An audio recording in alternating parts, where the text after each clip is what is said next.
And now it is my honor and very high privilege to introduce a man who worked very closely with President Ford, an outstanding congressman, a distinguished former Secretary of Defense, and an outstanding leader who I have had the great pleasure to know as a close friend for now more than 4 decades.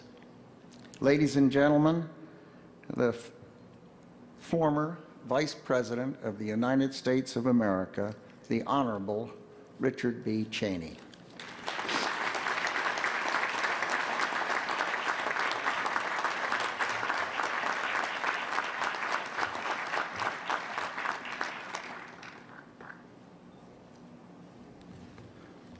Well, Don, thank you very much.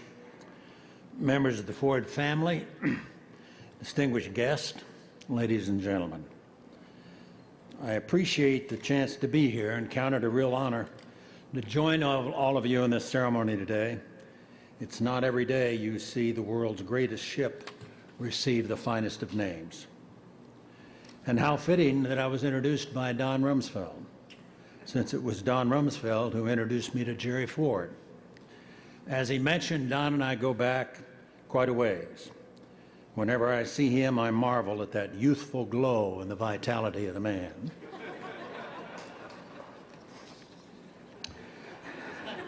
It's a pretty funny line. These days, people comment that we are both the picture of health.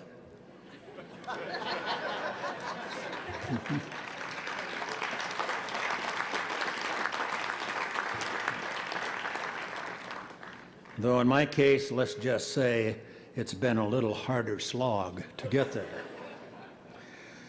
One blessing of our later years is the chance to think back on some of our best years, which for me were spent at the side of President Gerald Ford. For all of us old Ford hands, it's hard not to feel the passing of time as we survey the scene here this morning.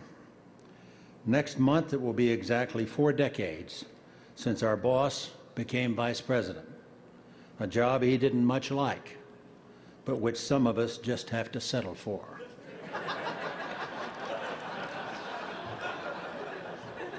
For Jerry Ford, of course, the second spot was merely brief preparation for the hardest responsibility.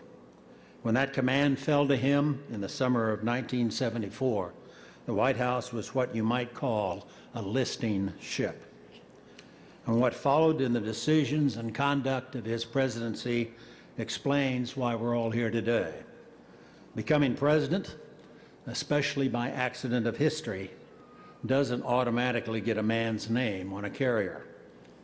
As with the next one in the Ford class, the USS John F. Kennedy, the honor conveys the special regard of the Navy and of the people of the United States.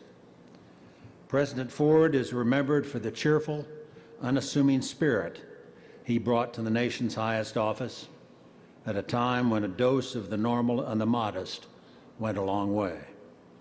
Scandal, bitter conflict, needless drama, and posturing, all of these were at their worst in Washington. And here, almost by chance, was perhaps the one man best suited to put it all behind us. Gerald Ford accomplished that by being more than a nice guy, though he certainly was that.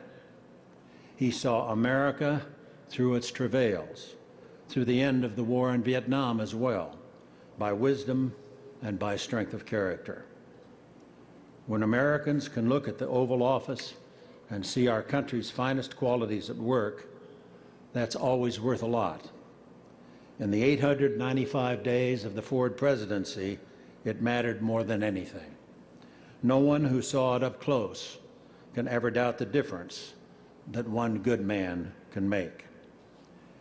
It's nice to recall that the last time I ever spoke to President Ford, it was to pass along some welcome news. I had heard from Senator John Warner, a great name in Virginia and in our Navy. An amendment proposing to name this carrier had just been approved, and John called to ask if I'd like to be the one to make the call to Jerry and Betty Ford. It was a happy moment, one of so many that I was lucky enough to share with them. Jerry Ford brought a lot of good things into my life, and the best of all was an enduring friendship. 37 years after he left office, and 7 years after he left us, this president seems an only larger figure in our history. Like the carrier, he's impressive from any distance.